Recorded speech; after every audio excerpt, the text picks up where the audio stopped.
புரியாதவங்களெல்லாம் புரிய வச்சு முட்டாளாக்கி நாசம் பண்ணி எல்லார் மனசையும் கெடுத்து சீரியலை மனநோயாளி ஆக்கின்னு இருக்கு.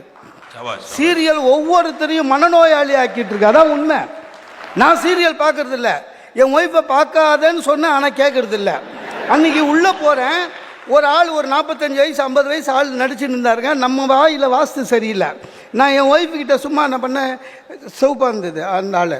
நான் சொன்னேன், என்னம்மா பார்த்தா உங்கள் அப்பா மாதிரியே இருக்காருன்னு கேட்டேன். நான் என்ன பண்ணேன், மனைவியை குஷிப்படுத்தலான்னு நினச்சி உங்கள் அப்பா மாதிரியே இருக்கிறாருன்னு. உடனே அப்போ எங்கள் அப்பா நான் பைத்தியமா அப்படின்னா, அந்த கேரக்டர் பைத்தியமா நடிக்குதுங்க. அதில் எங்கள் அப்பா பைத்தியமா அப்படின்ச்சு. ஆக்சுவலாக இருந்தால் லூஸு தான், அதை சொல்ல முடியாதுல்ல. அந்த அந்த அளவுக்கு மனநோயாளி ஆக்கி வச்சிருக்காங்க. சார் நான் ஒன்று சொல்கிறேன் சார், நீ என்ன இன்வெஸ்டிகேஷன் பண்ணுற? சேனலுக்கு என்னங்க இருக்குதோ சொல்லிட்டு போ. இன்வெஸ்டிகேஷன் சொல்லி எல்லா சேனலும் உடனே இன்வெஸ்டிகேஷன். சார் தமிழனுக்கு தெய்வம் கொடுத்த வரம் என்ன தெரியுமா? மறதி. ஏதாவது கெட்டது நடந்தால் மறந்துடுவோம், இல்லைன்னா வாழவே முடியாது இந்த நாட்டில். இவன் விட மாட்டான். எங்கேயோ ஒரு இடத்துலங்க ஒரு அம்மா என்ன பண்ணிக்குது, அவங்க ஹஸ்பண்டோடைய ப்ராவிடென்ட் ஃபண்டு பிஎஃப் வரும்னு சொல்லிட்டு அம்மிக்கல்ல தலையில் போட்டுச்சு. அந்த ஆள் செத்து போயிட்டார். பேப்பரில் வந்தது, அது ஒரு பேப்பரில் வந்தது, 10 பேர் படித்தா மறந்துடுவான். இவன் விட மாட்டான். யார்? நம்ம சேனல்காரனுங்க. அவன் குற்றம் நடந்தது என்ன என்ன நடந்தா என்னடா, அதை ஏன் காட்டுற? என்னாச்சு வீட்டில்?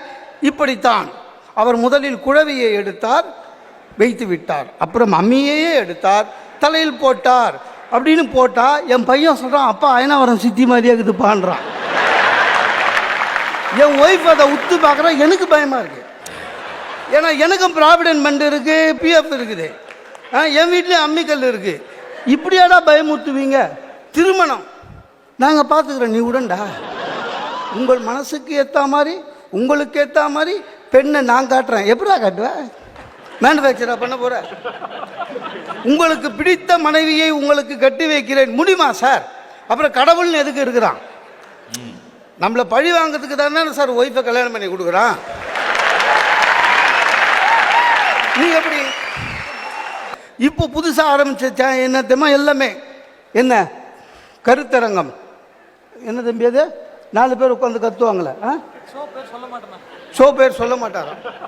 சொல்ல முடியாத ஒரு ஷோ, ஏதோ ஒரு டாப்பிக்கே இல்லைனாலும் இவனுங்களே டாப்பிக்கை உருவாக்குறானுங்க. ஓன்னு கத்தி அதில் நெறியாளர்னு ஒருத்தர், அவர் சுப்ரீம் கோர்ட் ஜட்ஜி மாதிரி கோட்டு போட்டுக்கின்னு, ஐயோ அந்த வெயிலில் அந்த ஹாட் லைட்டில் பேபி லைட்டில் போட்டு உட்கார வச்சு ஒரே கத்து. ஒன்றும் புரியல, யார் என்ன சொல்கிறான்னு புரியல. ஆனால் ஒரே ஒரு நன்மை என்ன, என் பையன் சாப்பிட்றான். நீ ஒத்துக்கலைன்னா அந்த 4 பேர்கிட்ட பிடிச்சி கொடுத்துருவேன்றேன். கடன்னு சாப்பிட்டுறான். எல்லாம் எதுவாக இருந்து பெல் அடிச்சிங்க. வாஸ்து சார் 20 வருஷம் முன்னால் வாஸ்து இல்லை, இப்போ அதுக்குன்னே 2 பேர் 3 பேர் எல்லா சேனல்லையும் வர ஆரம்பிச்சிடான் வாஸ்துன்னு. ஏன்னா மக்களுக்கு நம்பிக்கை வர்றது, மூட நம்பிக்கை. ஒரு ஆள் என் வீட்டுக்கு வந்து நான் வாஸ்து பார்க்குறேன்னு வந்து போர்ட்டிகோவில் நின்று சொல்கிறான், இது என்ன அதுன்னா போர்ட்டிகோன்னு, இது உன் ராசிப்படி இங்கே இருக்கக்கூடாது, வேறு எங்கே இருக்கணும்னு, பின்னால் இருக்கணும்னா. டாய் முன்னால் இருந்தால் அது போர்ட்டிகோ, பின்னால் இருந்தால் அது மாட்டுக்கொட்டா.